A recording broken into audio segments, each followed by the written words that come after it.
तो आदाब, नमस्कार, गुड इवनिंग, सत श्री अकाल। एक बार फिर आप तमाम लोगों का स्वागत है क्राइम तक की कहानी की इस एपिसोड में। उम्मीद है पूरी फैमिली अच्छी होगी।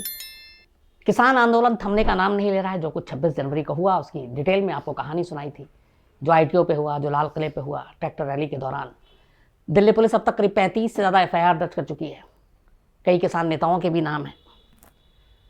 उसके बाद यूपी सरकार ने एक आदेश दिया अपने DM पुलिस को कि गाजीपुर बॉर्डर पे जो किसान बैठे हैं उस जगह को खाली कराई जाए। कल शाम को एक्शन होना शुरू भी हो गया था, लग रहा था कुछ होगा और किसान हट जाएंगे, लेकिन फिर सारी चीज़ें थोड़ी देर में बदल गई। किसान संगठनों ने ये ऐलान किया है कि जब तक उनकी मांगें नहीं मानी जाएंगी वो उनका आंदोलन जारी रहेगा। किसान अलग अलग संगठन जो बैठे हुए हैं, चाहे वो सिंघू बॉर्डर हो या टिकरी बॉर्डर हो या फिर गाजीपुर बॉर्डर हो, उनका ये कहना है कि 26 जनवरी को जो कुछ हुआ उसकी जांच होनी चाहिए। लाल किले पे तिरंगे के साथ पैरेलल जो 1-2 और झंडे फहराए गए, वो कौन लोग थे उसकी भी जांच होनी चाहिए, क्योंकि उनका दावा है कि इसमें कहीं भी किसान शामिल नहीं थे, बल्कि ट्रैक्टर रैली के नाम पर कुछ शरारती तत्व, कुछ असामाजिक तत्व उसका हिस्सा बन गए और उन्होंने ये सारी चीज़ें की। जो रूट भी तोड़ा उन लोगों ने तोड़ा, और ये किसान आंदोलन को बदनाम करने की एक साजिश और एक कोशिश है, ताकि किसानों पर दबाव बनाया जाए कि आप कानून व्यवस्था के खिलाफ हैं। जिस तरीके की चीज़ें हुई हैं, FIR एक एक करके दर्ज हो रही हैं, तो उनका कहना है कि ये सारी चीज़ें एक साजिश के तहत हो रही हैं और सरकार पे उनका इल्ज़ाम है, पुलिस पर उनका इल्ज़ाम है कि ये सब आंदोलन को ख़त्म करने का एक तरीका है। तो ये किसानों की तरफ से है। दिल्ली पुलिस अपनी कानून व्यवस्था की जिम्मेदारी निभाती है। दिल्ली पुलिस का कहना है कि चूँकि रैली की इजाज़त दी गई थी इसलिए उनको दिल्ली में दाखिल होने दिया गया, लेकिन उन्होंने शर्तें तोड़ी, रूट बदले, हिंसा की, और जो कुछ लाल किले पे हुआ वो भी गलत था। तो अभी दोनों तरफ से बात बनी नहीं है, बल्कि कल रात से अब किसानों की तादाद भी थोड़ी बढ़ती जा रही है। ख़ासतौर पर अब मुझे लगता है सिंघू बॉर्डर की बजाय गाजीपुर बॉर्डर पे फोकस ज़्यादा हो गया है। और एक किसान नेता कल रोए भी, और उसके बाद वेस्टर्न यूपी में उसका काफ़ी असर भी हुआ और बहुत सारे किसान ट्रैक्टर लेकर अब गाजीपुर की तरफ बढ़ने लगे हैं। तो देखिए क्या कुछ होता है। 2 महीने से ज़्यादा का वक्त हो गया, अभी तक कोई हल निकला नहीं है। आज से पार्लियामेंट का सेशन भी शुरू हो गया, बजट सेशन, और उसमें राष्ट्रपति के जो भाषण उसका बहुत सारे जो अपोजिशन के नेता हैं और अपोजिशन पार्टी है करीब 18-19, उसने इसका बायकॉट भी किया। संसद के अंदर भी धरने दिए गए और उनका भी ये मानना है विपक्षी पार्टियों का कि इस कानून को लेकर सरकार बात करे, कानून वापस ले। तो गहमा गहमी होंगे आने वाले कुछ दिन इस वजह से कि एक तो ये बजट सत्र चल रहा है, आज से शुरू हुआ है, 1 फरवरी को बजट पेश होना है, पार्लियामेंट चल रहा है और एक तरफ किसान बैठे हुए हैं। तो राजनीतिक हलचल थोड़ी ज़्यादा होगी अब, और क्या कुछ निकलता है। कुल मिलाकर हर देशवासी की दुआ यही है कि इसका कोई हल निकले, किसान अपने घरों को लौटें, सब कुछ शांतिपूर्ण हो और मिल बैठकर बात करके इसका हल निकालना चाहिए। तो फिलहाल किसान आंदोलन को लेकर यही अपडेट है। मुझे लगा कि कहानी शुरू करने से पहले आपको ये अपडेट देना चाहिए। अब आते हैं आज की कहानी के ऊपर। ना मालूम अब तक कितने सीरियल किलर की आपको कहानी सुना चुका हूँ। हर सीरियल किलर की कहानी बड़ी अजीब अजीब होती है, मकसद मोटिव अजीब होता है। लेकिन एक शख्स जिसको उसकी बीवी से धोखा मिला, बीवी ने उसे धोखा दिया और ये बात उसके दिल में घर कर गई। ऐसे बहुत सारी चीज़ें होते हैं, रास्ते होते हैं जिससे फिर आदमी इससे उबर जाता है, निकल जाता है, लेकिन उसने ऐसा नहीं किया। जो बीवी ने उसे धोखा दिया, बदले में उसने तय किया कि वो उन औरतों को धोखा देगा, मतलब कत्ल करेगा जो दूसरों की बीवियां हैं, ताकि यह एहसास हो उनको कि धोखा देने का अंजाम क्या होता है। तो एक शख्स जिसको अपनी बीवी ने धोखा दिया, उसे छोड़कर किसी और के साथ भाग गई, उसका बदला लेने के लिए उसने एक एक कर 18 औरतों के कत्ल किए। ये कहानी का एक पहलू है। दूसरा पहलू है जो हमारी कानून व्यवस्था पर सवाल उठाता है। इसमें से जब उसने 11 कत्ल किए तब पुलिस ने उसे पकड़ लिया। पकड़ने के बाद मुकदमा चला, अदालत में कार्रवाई शुरू हुई। इस दौरान में उसे उम्र कैद की सज़ा भी सुना दी गई, जेल में डाल दिया गया। जेल में रहते हुए अचानक उसकी तबीयत खराब होती है, फिर उसे हॉस्पिटल में शिफ्ट कर दिया जाता है। उसकी दिमागी हालत की भी इलाज किया जाता है, लेकिन हॉस्पिटल में जाने के बाद वो वहाँ से भाग जाता है, फिर बाहर आता है। बाहर आने के बाद इस बार वो 5 कत्ल और करता है। 11 कत्ल में उम्र कैद की सज़ा हुई। सोचिए, उम्र कैद की सज़ा, और वो शख्स वापस जेल से बाहर आता है, भागता है, फिर 5 औरतों को मारता है। इसके बाद फिर पकड़ा जाता है, फिर वापस जेल में डाला जाता है। जेल में जाता है, उसके बाद उसे ज़मानत पर बाहर कर दिया जाता है। अब वो जमानत पर बाहर आता है तीसरी बार और फिर 2 कत्ल करता है। तो 11, 5, 16 और 2, 18, कुल 18 कत्ल एक शख्स के नाम, और वह भी इसी महीने पकड़ा गया। कहानी हैदराबाद की है। हुआ यूं कि जो पिछला साल खत्म हुआ दिसंबर 30 दिसंबर की बात है, हैदराबाद के जो बंजारा हिल्स के पास एक महिला की लाश मिलती है। चेहरा बुरी तरह से जला हुआ था। पोस्टमार्टम होता है, पता चलता है कि चेहरे को किसी शराब या फिर पेट्रोल डालकर जलाया गया। महिला की उम्र करीब 30 साल के दरमियान थी। वहाँ की पुलिस टास्क फोर्स मामले की जांच करती रहती है। इसी दौरान में वहाँ से कुछ दूरी पर एक और महिला की लाश मिलती है। उसकी उम्र भी करीब 30 साल के आसपास थी। पुलिस अभी दोनों कत्ल को एक साथ जोड़कर नहीं देख रही थी। तफ्तीश चलती रहती है। करीब 18 दिन की ज़बरदस्त तफ्तीश के बाद, बहुत सारे सीसीटीवी फुटेज खंगालने, कुछ पुराने जो क्रिमिनल हैं उनसे पूछताछ करने के बाद पुलिस को कुछ सुराग मिलता है। और फिर पुलिस एक शख्स को उठाती है जिसकी उम्र करीब 45 साल, नाम रमुलू। जैसे ही पुलिस से रमुलू का आमना सामना होता है तो पुलिस उससे पूछताछ करती है। थोड़ी देर के बाद वो दोनों कत्ल की बात मान लेता है। अभी तक पुलिस को यही मालूम था कि इसने ये 2 कत्ल किए, लेकिन इसकी गिरफ्तारी की खबर हैदराबाद पुलिस के बाकी थानों और लोगों को जब मिलती है और पता चलता है कि गिरफ्तार रमुलू है, उसकी तस्वीर देखते हैं तो वो चौंक उठते हैं। कहते हैं इस शख्स ने तो पहले भी कत्ल किया है, ये तो वो शख्स है जो जेल से भागा हुआ है, फिलहाल बेल पर आया है, और 16 कत्ल इसके नाम। अब टास्क फोर्स की हवा खराब होती है। इसके बाद पूरे मामले की जांच की जाती है। सारे पुराने फाइल खोले जाते हैं। अदालत से जो बेल मिला, अदालत के रिकॉर्ड निकाले जाते हैं। फिर पता चलता है कि जिस शख्स को 2 कत्ल के इल्ज़ाम में हैदराबाद पुलिस ने गिरफ्तार किया, दरअसल उसके सर पर पहले से ही 16 कत्ल के इल्ज़ाम हैं, जिनमें से 11 कत्ल में उसे ऑलरेडी उम्र कैद की सज़ा हो चुकी है। बाकी के 7 कत्ल में अभी फैसला आना बाकी है, बल्कि 2 कत्ल में तो अभी मुकदमे की शुरुआत भी नहीं हुई। तो पुलिस ये सारी चीज़ों को जब एक साथ जोड़कर देखती है, फिर सिलसिलेवार सारी कहानियां जब जुड़ती हैं, तो पुलिस को पता चलता है कि 2001 में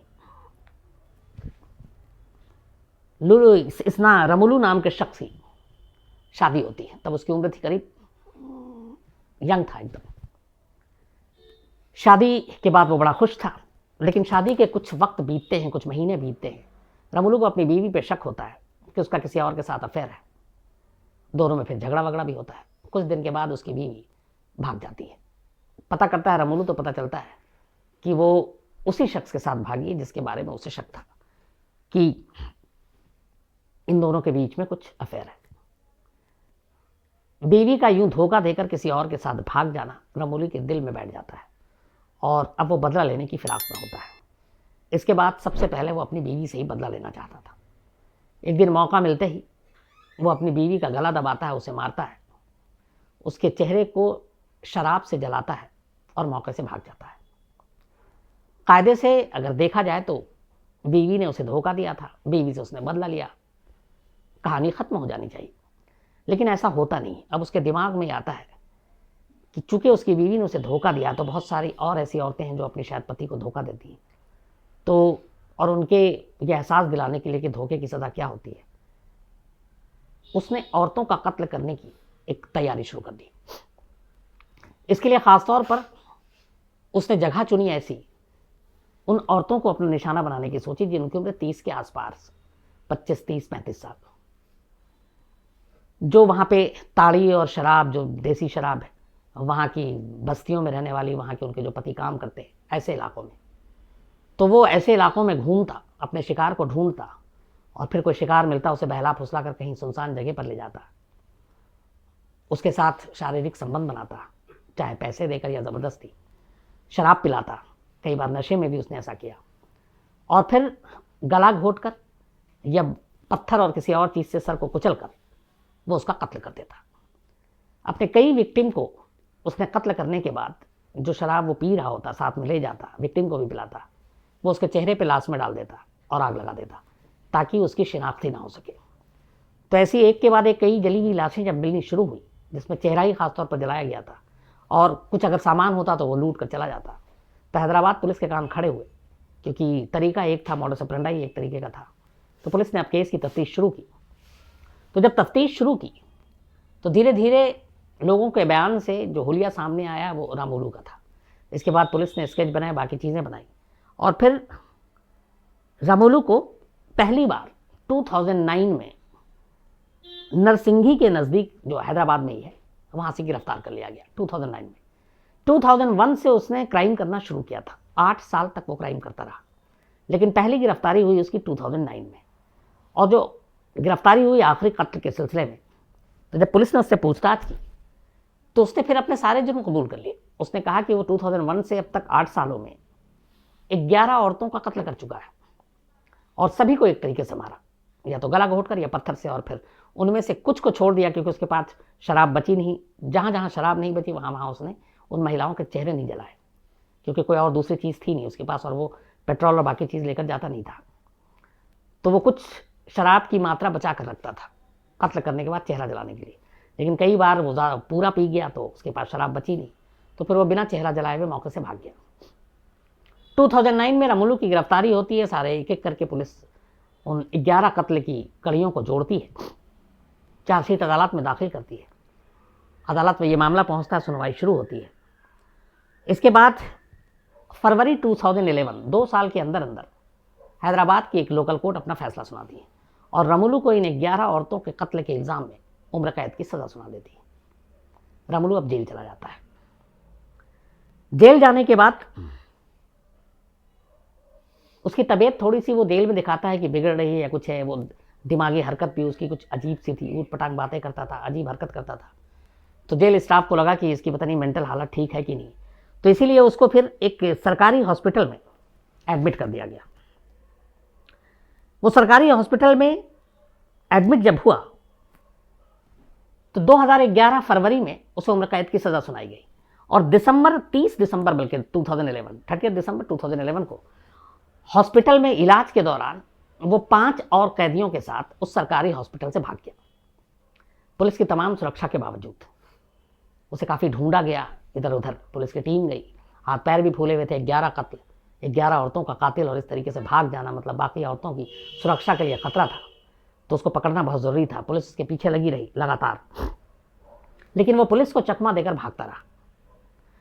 आखिरकार मई 2013 मतलब दिसंबर 2011 में वो भागा। पूरे 2012 में वो अरेस्ट नहीं हुआ और 2013 में भी जब 6 महीने लगभग गुजरने वाले थे, तब मई में एक मुखबिर की एक निशानदेही पर रामोलू को हैदराबाद के करीब से ही गिरफ्तार कर लिया गया। तो 2011 में उम्र कैद की सज़ा हुई। 2011 में वो हॉस्पिटल से भाग गया और करीब 1.5 साल के बाद 2013 मई में वो दोबारा अरेस्ट हुआ। दोबारा अरेस्ट जब हुआ तो उसे वापस जेल भेजा गया, क्योंकि ऑलरेडी उसको लाइफ इम्प्रिजमेंट उम्र कैद की सज़ा थी। लेकिन जब दोबारा गिरफ्तारी हुई तो पता चला, फिर उसने कबूल किया कि इन 1.5 सालों में जेल से भागने के बाद उसने 5 और औरतों को मार डाला है। अब उन 5 केस स्टडी को और जांच की गई, इन्वेस्टिगेट किया गया और वहाँ से जो कुछ विटनेस थे उन्होंने देखा और पहचाना और माना, और फिर यह तय हुआ कि यही वो 5 औरतों का कातिल है।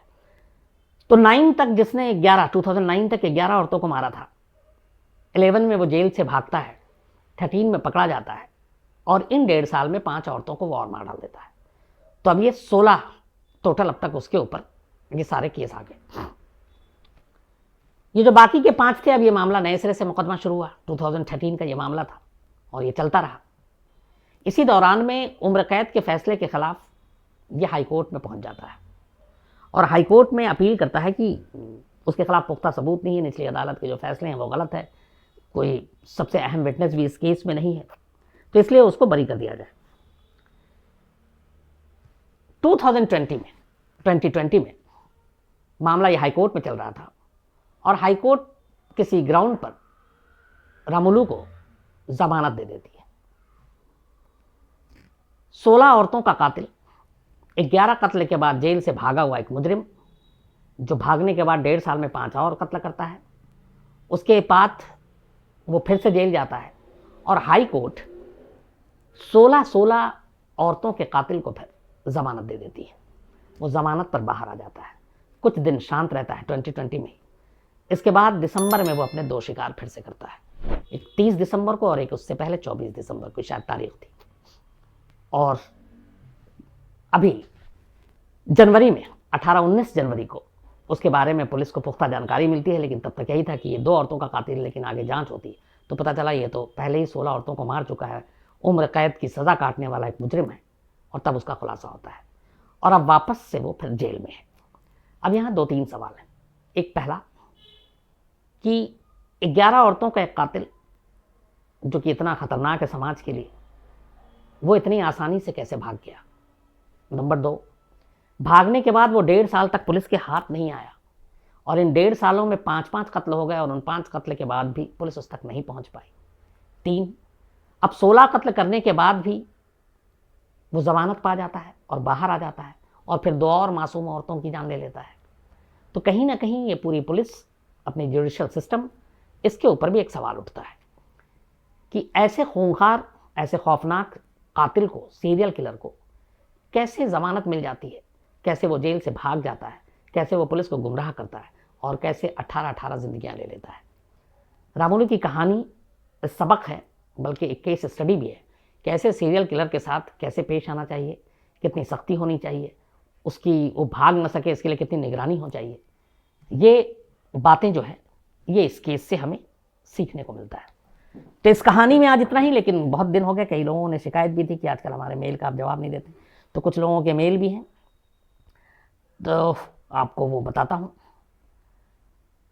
आनंद है, इन्होंने कई कहानी की फरमाइश की है, तो आनंद साहब मैं जल्दी आपको कहानी सुनाता हूँ जो आपने एक लिस्ट भेजी है। शिवम उपाध्याय और इन्होंने कुछ भेजा है, इनकी भी फरमाइश जल्दी पूरी होगी। इसके अलावा